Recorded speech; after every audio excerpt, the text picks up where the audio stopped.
Si j'en crois la presse hongroise, ceux et celles qui voteront le rapport de Mme Sargentini seraient vendus à M. Soros. Alors, Monsieur le Premier ministre, je vais vous faire un aveu. Ici, sur ces bancs, le milliardaire Soros n'est vraiment pas notre tasse de thé.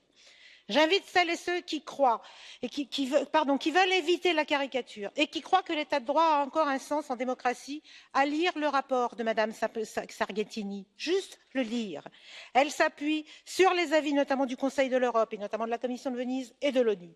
Non, il ne s'agit pas de condamner le peuple hongrois, ni la Hongrie, juste de respecter les critères d'adhésion de l'Union européenne en la matière, acceptés alors par le gouvernement hongrois et préparés par votre gouvernement, Monsieur Orbán, quand vous étiez Premier ministre de 1998 à 2002. Mais à l'époque, vous étiez libéral. Pour vous, aujourd'hui, la liberté n'est plus un élément central de l'organisation de l'État. Et la démocratie se réduit à une majorité politique qui applique ses choix.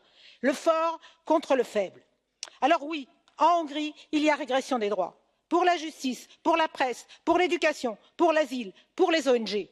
Mais pour l'économie, c'est le libéralisme sans limite et même les fonds européens sont détournés au profit de vos proches. Vous êtes un néolibéral autoritaire. Ce sont les libertés et la démocratie que vous mettez à bas. Et il n'est pas surprenant que vous cherchiez à vous allier avec M. Salvini.